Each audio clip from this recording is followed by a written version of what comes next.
Olá, internautas, estamos mais uma vez aqui ao vivo na Jovem Pan Online. Nós estamos conversando hoje sobre os aspectos legais em torno do casamento.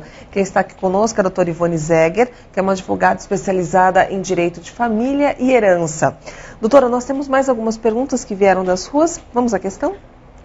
Eu digo o seguinte, eu tenho um caso, inclusive, na minha família, que foi feito um casamento com divisões de bens, né? E esse casamento simplesmente não durou quase nada, durou 1 ano só. Eu pergunto o seguinte, existindo a paternidade, no caso, qual seria o direito legal do filho, no caso de uma separação tão precoce? Muito bem. Filhos são filhos, independente se eles vêm do casamento, se eles são filhos de uma relação eventual, se são filhos adotados, filhos são filhos sempre. Portanto, eles têm direitos. No caso de uma separação, o que acontece? Esse filho, provavelmente, ele vai ter do pai ou da mãe com quem se ele ficar com a guarda, fica com a mãe, como a gente estava dizendo antes, a guarda fica com a mãe. Quem vai pagar a pensão alimentícia para esse filho será o pai. Então, não vai, a princípio, se não houver uma desavença entre o casal, que muitas vezes a pensão alimentícia é usada como uma manobra, sabe, como isso que é um grave problema, é usada como uma forma de se coagir. Se não acontecer nada disso, a pensão deve ser paga pelo pai, a mãe também acaba suportando, grande parte das vezes, uma pensão alimentícia complementar à daquela do pai, e esse filho não vai ter problema. Infelizmente, como o senhor, nosso querido amigo, comentou, hoje as famílias estão muito grandes. Hoje as famílias eu chamo de família mosaico. Eu até empreguei outro dia num tema que eu escrevi falando das famílias mosaico. Hoje é uma realidade, nós só que precisamos enfrentar esses problemas, mas normalmente enfrenta-se e chega-se sempre a bons termos. Doutora, no começo do programa nós até comentávamos qual tema dentro dessa área de família que gerava muitas, talvez as maiores dúvidas a respeito em torno dos aspectos legais. Nós fomos às ruas e justamente perguntamos às pessoas como é que elas viam essa questão no regime de bens, o que elas achavam que era o correto, que deveria ser seguido. Vamos acompanhar então as opiniões das ruas, depois eu peço para a senhora comentar. Na minha opinião, o melhor regime é a parcial de bens, separação parcial de bens. Porque quando a pessoa casa, ela já traz o que teve e adquire, junto com seu parceiro, os outros bens. E numa separação parcial, cada um sai com o que já tinha, sem... Dividindo só Exatamente, só o que adquiriu depois. Hoje eu vejo que o casal vive muito o momento de ficar. O que acontece? Qualquer coisa que dá errado, acabou. E na nossa época não, por isso que os casamentos duravam tanto e a família prevalece até hoje. Hoje que a gente vê é família com 4, 5 casamentos, pai que cada semana visita filho de mãe diferente. E eu acho que não é por aí, eu acho que família não é nada disso. Opinião minha, de um 60 a 40 anos casado.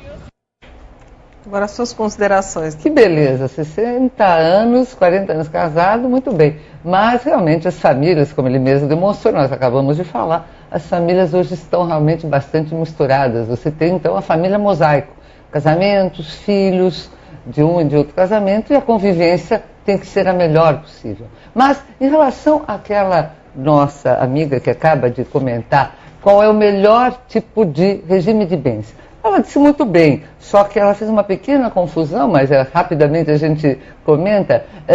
O regime é da comunhão parcial de bens. O que ele significa? Quando você se casa, todos os bens que você e seu esposo tinham antes do casamento não se comunicam. Então, se você tinha uma casa, se você tinha um carro, se você até durante o casamento vem a receber uma herança ou uma doação, estes bens não se comunicam. São bens que a gente chama de particulares. São só seus. Vieram de uma herança, vieram de uma doação, você comprou, tá? Então não vão se comunicar. Porém, os bens que vocês comprarem durante o casamento, mesmo que esteja em nome só de um de vocês, numa separação, sim, com certeza esse bem será dividido, volto a repetir, mesmo que esteja em nome só de um de vocês. Mas se comprova que a compra foi feita durante o casamento, então esse bem, numa separação, será dividido. Com relação à herança que é recebida após o casamento, ela continua pertencendo só a um cônjuge. Como nós chamamos de bens particulares. Mesmo que essa herança você receba 10 anos, 15, 20 anos depois do seu casamento, em comunhão parcial de bens, este bem continua sendo particular seu. Você recebeu uma herança por falecimento de um pai, de uma mãe, de um irmão, enfim. Essa herança é sua particular. Ela, nesse regime de bens, não se divide. Diferente dos outros regimes de bens, que se der tempo nós podemos até comentar, que eu acho bastante importante. Doutora, agora, com relação ao adultério, antigamente havia toda uma penalidade em torno disso, né? Sim. Hoje, como é que estão as implicações legais em torno do adultério? Hoje o adultério não é mais tido como um crime. Antes era um crime, você ia preso. Hoje não, hoje o adultério, claro, existe a concepção da fidelidade. Evidentemente, você não pode sair por aí à vontade, não. Não pode. Mas o que acontece? Hoje, o adultério, a culpa do cônjuge que traiu, não é mais motivo para dar uma separação. Pode ser, claro, um motivo seu pessoal, que você entenda que você não consegue mais ter uma convivência, aí, evidentemente, você vai pedir o divórcio. Mas esse não será o motivo pelo qual você vai ter o divórcio concedido. Você vai obter o divórcio porque é uma questão pessoal de vocês e que vocês entendem que o casamento não pode mais prosperar. Mas significa que a culpa, como antigamente era atribuída a um deles, o traidor, inclusive servia até para que o outro, o que traiu, não recebesse pensão alimentícia. Era muito mais nesse aspecto. Não poderia, se ele saísse da casa, do imóvel, ele não poderia retornar ao imóvel. Existiam antigamente algumas coisas assim. Hoje não acontece mais. Mesmo porque, Luciana, hoje você pode ir ao divórcio direto. Você não precisa, você não tem mais a separação, ou a separação judicial, que era obrigatória. Você não poderia ter o seu divórcio concedido se você não estivesse separado de fato por 2 anos ou separado judicialmente por 1 ano.